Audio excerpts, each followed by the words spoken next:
You're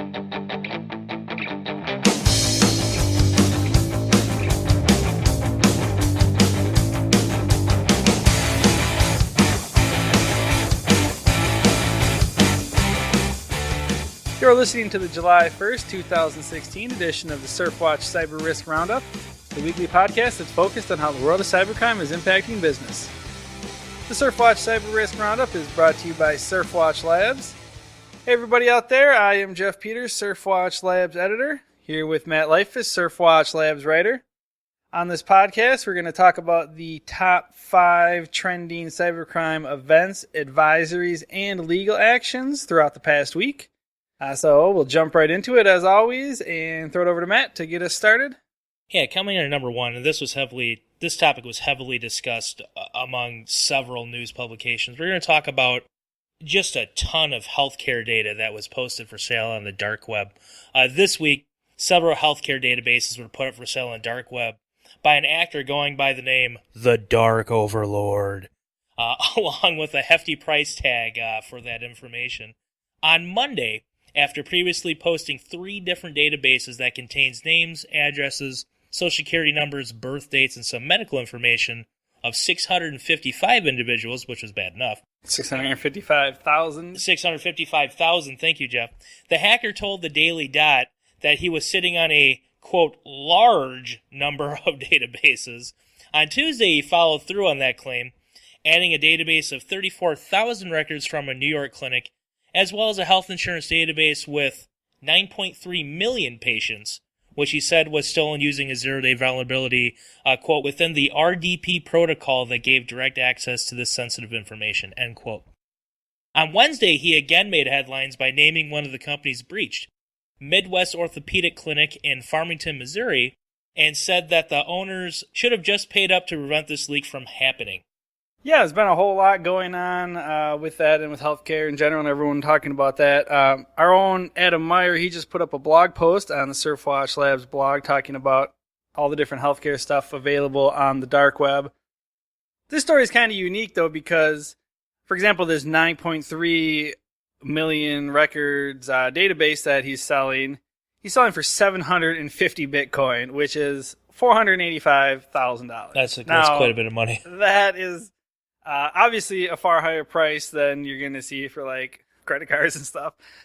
So there's been, just with all these different news articles and him saying he's got all these other potential databases that are compromised, and now him kind of trying to name and shame these different people. It seems, at least to me, like he's really just trying to spin up some media attention and then try to extort these victims to give him some more money, directly. So we'll see if more stuff keeps coming out, but he says he has many different ones for sale.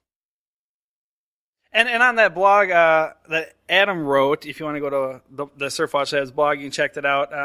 Adam talks about some other stuff for sale on the dark web besides this. Like, I think there was, you can buy prescription pads for California that are pre-signed, so you can get yourself prescription drugs. There's insurance ID cards, all sorts of things like that you can find on the dark web as well. I'd be interested to see what the market is for information like that. Like people specifically going on the dark web for like forged prescription, Well, like the California, because I spent a good amount of time in our data looking at some of this, and the California prescription form you could get, they said it's from a medical practice with 6 doctors, that it's signed by the doctors, so you can just fill it out and get whatever you want.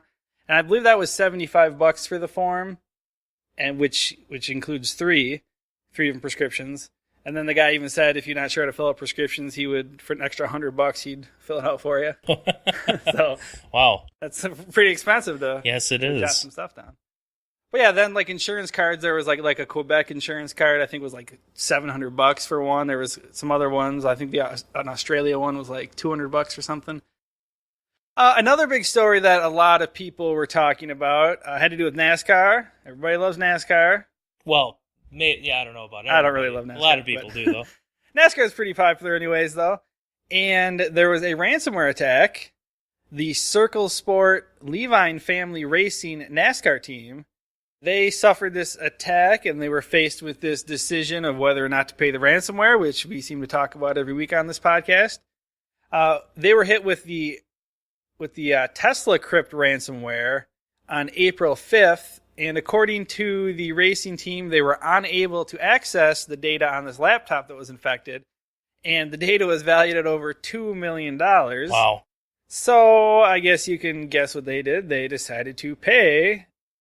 I don't know, did it say how much they paid? Did you see, Matt? I didn't see how much they paid. I do know that the main reason they did decide to pay it was because when they're figuring out how long it would take to recreate the data they had, they estimated it would take about 1,500 man-hours, which is quite a significant amount of time.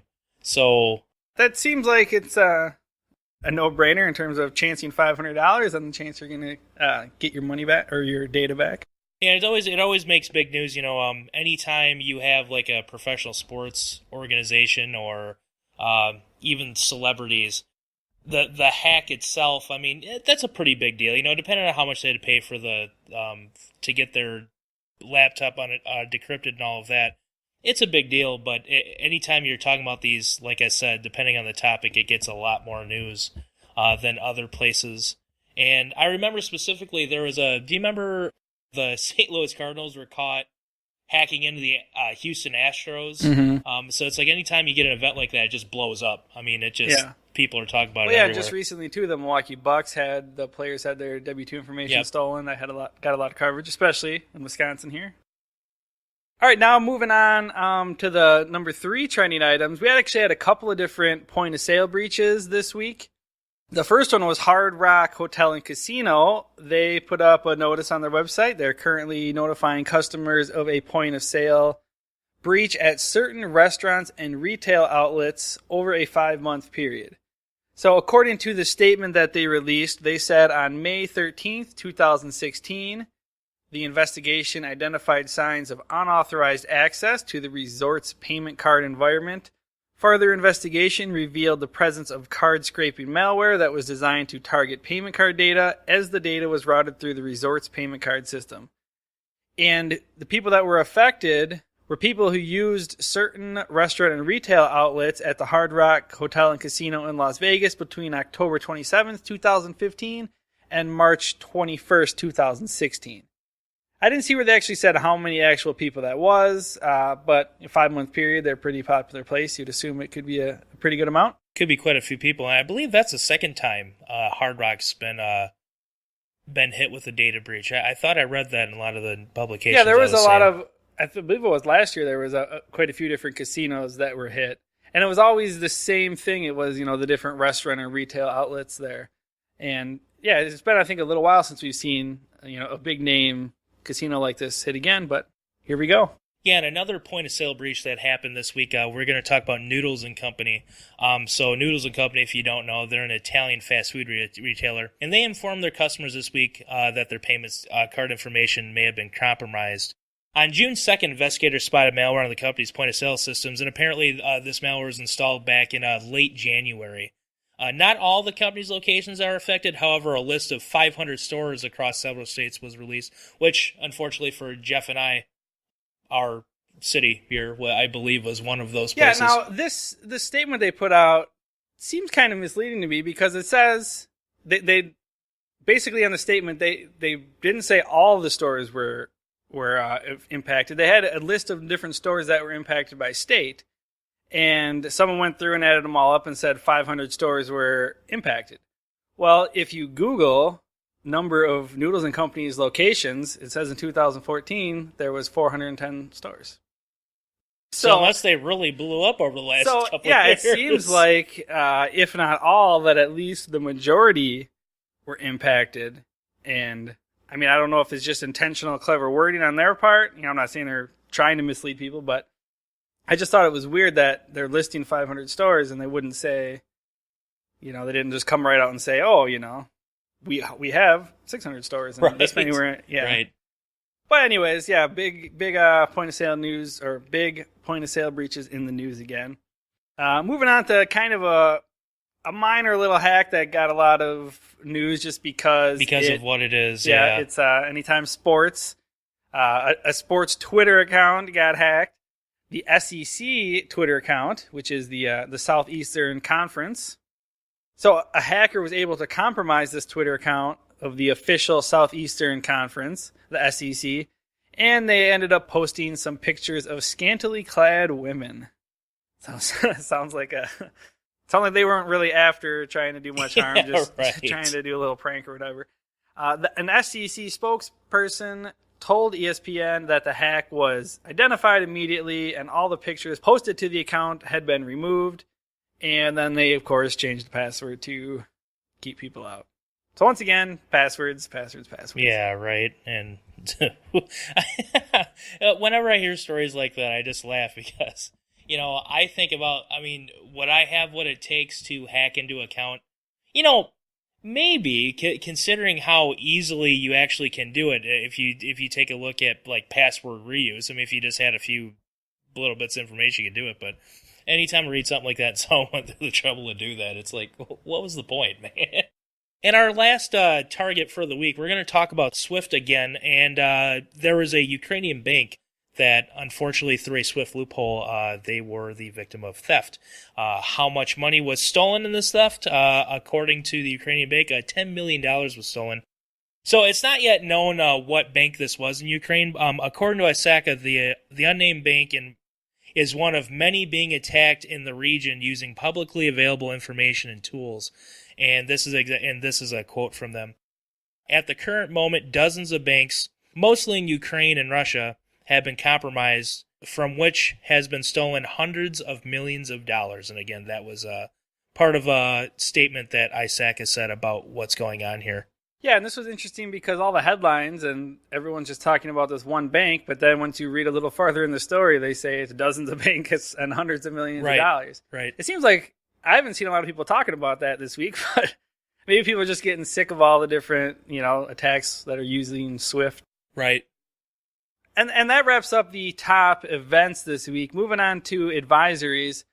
One of the big ones I saw was Google's Project Zero. They identified different vulnerabilities and things, and they saw some vulnerabilities in Symantec products, and I believe it affects all the Symantec and Norton branded antivirus products because it's basically part of the core engine where these vulnerabilities are. And Tavis Ormandy, he wrote a blog post on Google's Project Zero. He said that these vulnerabilities are as bad as it gets. They don't require any user interaction. They affect the default configuration, and the software runs at the highest privilege levels possible. And they did put out an update to patch, whatever they could. But according to the Google Project Zero blog, they said some of these products cannot be automatically updated, so administrators must take immediate action in order to protect their networks.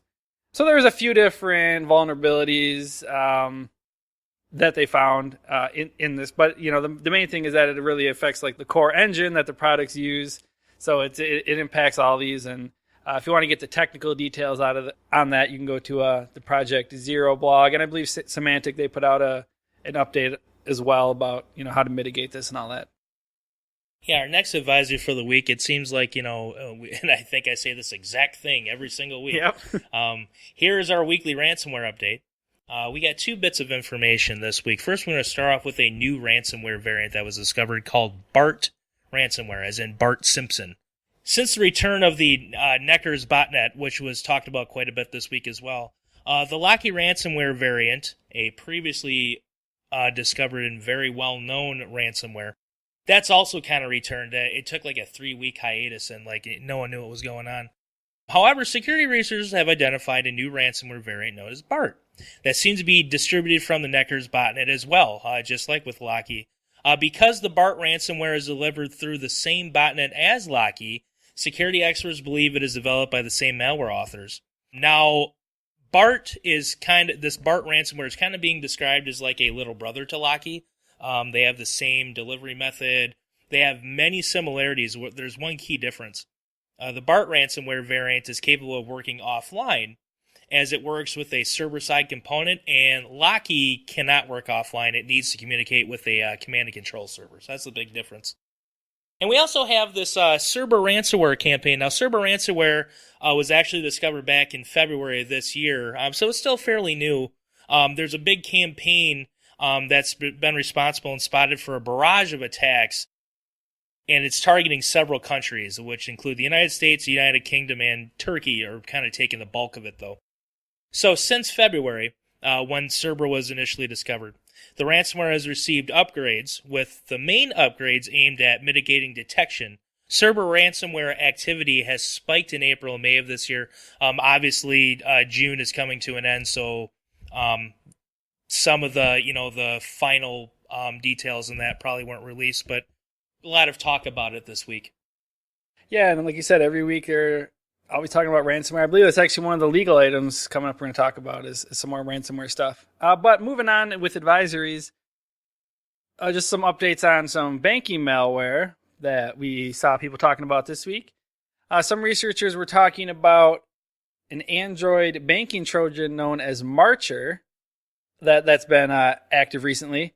In June, researchers spotted the Trojan targeting more than 60 organizations, which includes banks, Google email services, and PayPal.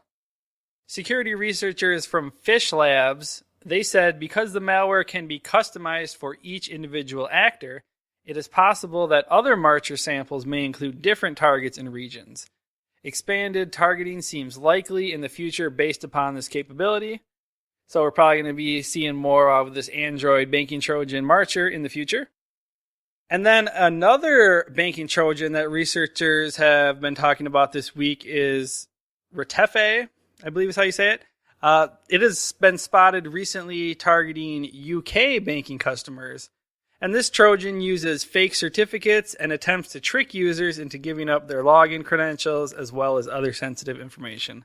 So that's kind of what's been going on in terms of banking and ransomware this past week.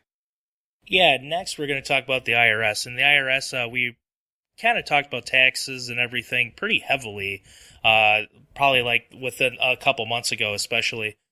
In that, and when you talk about the IRS, they had this program, is this electronic filing PIN program, and it was initially created to help victims of tax fraud. Well, the IRS has decided to end that program. The decision to end the program comes after the IRS suspended this service due to a March data breach. The IRS statement about the decision to end the electronic filing program can be viewed in its entirety on irs.gov. So if you do want to check that out, the IRS is calling the move a precautionary step for taxpayers. So if you are one of these people that had to use this electronic filing PIN to access your taxes, it looks like that's no longer going to be the case. Yeah, and then the last advisory, there was a botnet that everyone was talking about. And this was interesting because the botnet is made up of 25,000 CCTV cameras. This botnet is being used to pull off Layer 7 DDoS attacks. So according to researchers, the botnet is capable of producing Layer 7 DDoS attacks of 50,000 HTTP requests per second. So this botnet has been targeting web servers throughout the world, with Taiwan accounting for the bulk of attacks. The US, Indonesia, Mexico, and Malaysia also saw a good amount of targets as well. But in total, there was more than 100 different countries that were targeted by this botnet. But again, interesting because it's made up of CCTV cameras. So got a lot of people talking about that this week. Now moving on to the legal news from this week. As I said before, everyone's been talking about ransomware, and we've seen a lot of ransomware just in terms of healthcare. Even the Dark Overlord, who hacked all the different healthcare databases. It wasn't ransomware, but he's been trying to extort these companies. So a few different government officials have been talking about this threat, obviously. But just recently, Ted Lieu and Will Hurd, they are congressmen, they wrote a letter urging the HHS to develop guidelines for responding to ransomware attacks. And they're also arguing that these ransomware attacks should be treated as data breaches under the high-tech regulations. This is something they wrote in their letter to the Deputy Director for the Office of Civil Rights for HHS. They said that in a normal breach, personal health information is either viewed or stolen, infringing the privacy rights of a patient. But then they went on to argue that with ransomware can actually be worse. They said ransomware, however, denies access to health records or information technology functions that enable the provider to offer healthcare services. So instead of just having your information compromised, you could potentially have, mistreatment or something potentially, more severe to your health could happen. So I thought that was interesting. They're urging, some more guidelines and, kind of a different way for the HHS to look at ransomware. Yeah, coming at number 2, our next legal advisory. This was to me. This I don't know why. Maybe it's because the 70% term was thrown out there. But according to the FTC, they closed 70% of all data security investigations. The FTC commissioner recently provided some insight into FTC's investigations around cybersecurity, saying that the commission's touchstone is reasonableness. A company's data security measures must be reasonable in light of the sensitivity and volume of the consumer information it holds, the size and complexity of its data operations, and the cost of the available tools to improve security and reduce vulnerabilities. Even if there's single specific failure, the FTC may close the investigation as long as the company's security is, quote, reasonable and the problem is quickly addressed. And again, that was according to the FTC commissioner. When you read that headline, it kind of, if you read the headline without reading into it, you kind of take it as like, so they don't hear people's like complaints and things like that on this? Well, I'm not sure, I don't want to take the quote out of context. I'm not sure what she was responding to, but in the article they were talking about how the FTC's, some companies are complaining of overreach by the FTC. So these comments might be in response to people saying that the FTC, is doing too much with data security. So she's just, I believe, saying as long as you have reasonable security, even if you have a single specific failure. And I believe they cited the Morgan Stanley incident. If you remember, we talked about that on the podcast. One person, an employee, an insider, had taken a bunch of information from Morgan Stanley. So she was citing that as a single specific failure, but they ended up closing the investigation because they had reasonable security and they had done some of the right stuff. It was just, a single failure. So I think it was meant as kind of a reassurance to people, different businesses that, hey, we're not some evil bad guy that's going to just be fining you millions of dollars for little things. At least that's my interpretation of it. Another legal story that got a lot of news is the ACLU. They filed a lawsuit. They're claiming that this anti-hacking law violates the rights of different researchers.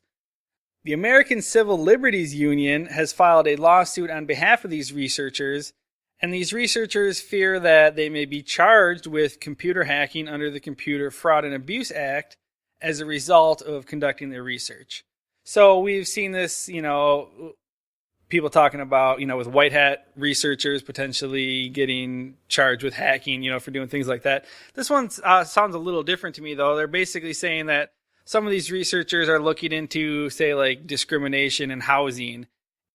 So this is a quote from the complaint. They give an example of what some of these researchers are worried about.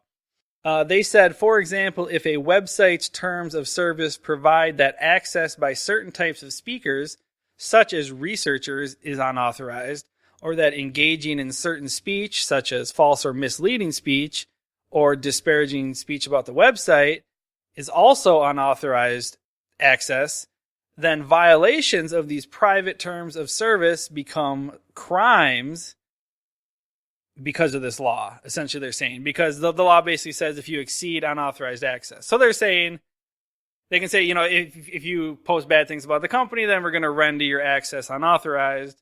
So they're saying that, well, then you could be prosecuted for hacking based on these private terms of service or whatever.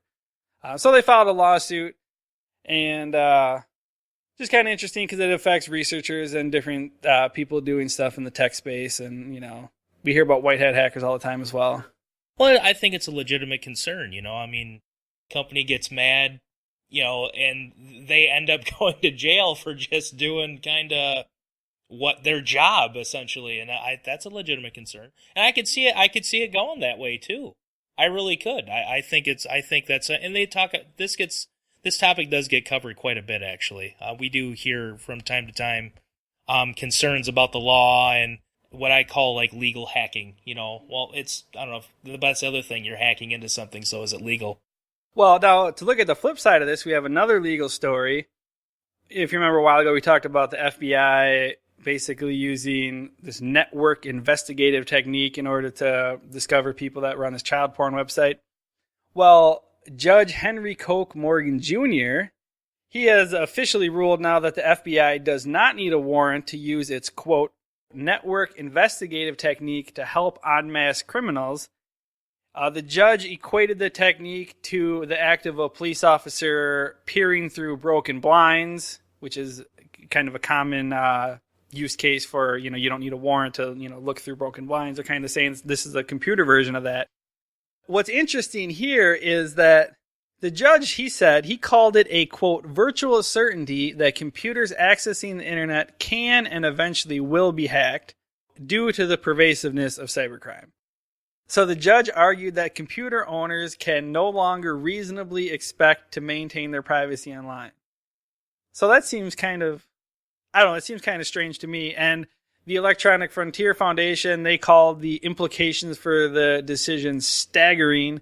Basically said, law enforcement would be free to remotely search and seize information from your computer without a warrant, without probable cause, or without any suspicion at all. To say the least, the decision is a bad news for privacy.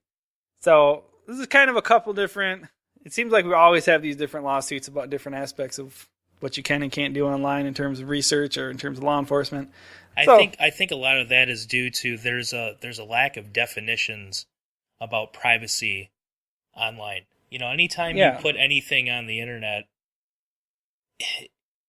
it's out there. So, well, yeah, that's kind of what he's saying. He says it's a virtual certainty that computers accessing the internet can and eventually will be hacked.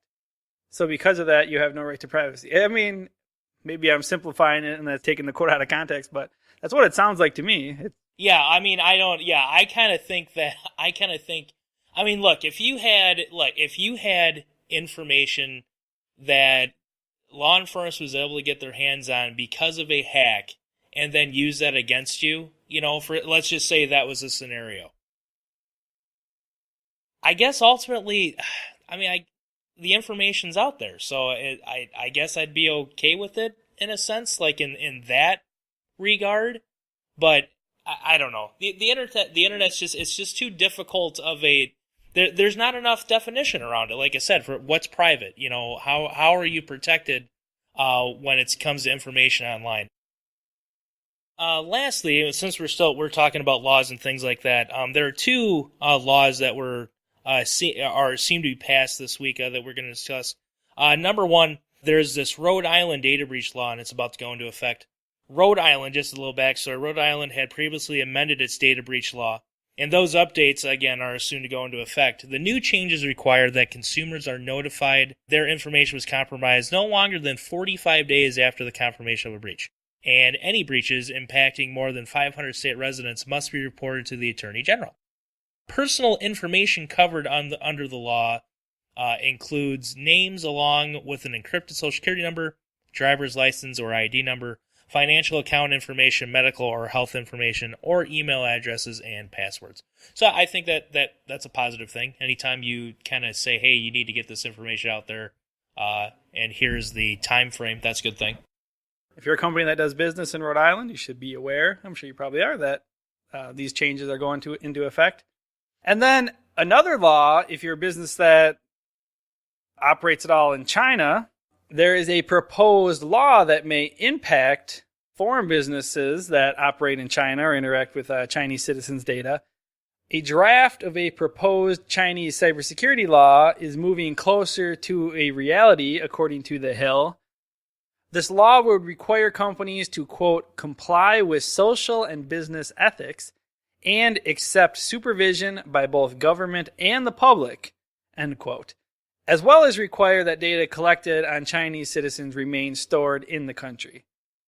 So according to The Hill, the draft law was presented to a committee for its second reading on Monday. However, they said they're not clear when it will be passed, but if this does pass and goes into effect, it will have an impact on anyone who's doing business with China. So that wraps up some of the top trending events, advisories, and legal actions from the past week. Now, before we end the podcast, we will hit you guys with the funny story of the week. Every time I'm looking for these, I always come across something that just amazes me. A student from Stanford University has created a chatbot that can and has successfully challenged parking tickets in London and New York City.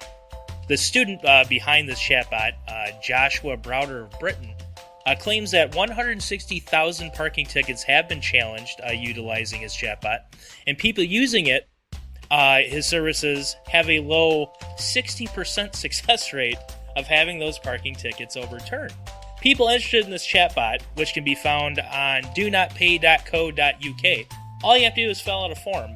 Once the information is entered, a legal appeal is auto-generated for that parking ticket. Browder says that if his chatbot can work in New York City, it can work anywhere, and his next plan is to start his service in Seattle. So if you're in one of these cities and you get a very annoying parking ticket, maybe you should check that out. It didn't go into price, though. I mean, I'm sure it's not a free service. Or maybe it is. Maybe he's a good guy. And there was actually a guy pitching something like this on Shark Tank not too long ago. Basically, I believe a lot of the tickets are filled out improperly and have these different errors in them, so you can get them overturned due to that. All right, that'll do it for this week's Surfwatch Cyber Risk Roundup. As always, the Surfwatch Cyber Risk Roundup is brought to you by Surfwatch Labs. Surfwatch Labs helps organizations and service providers quickly establish a strategic cyber threat intelligence operation that drives more effective use of their tactical defenses. For interviews with cyber experts, check out Surfwatch Labs' other podcast, The Cyber Chat. And for more information on cyber threat intelligence, check out surfwatchlabs.com.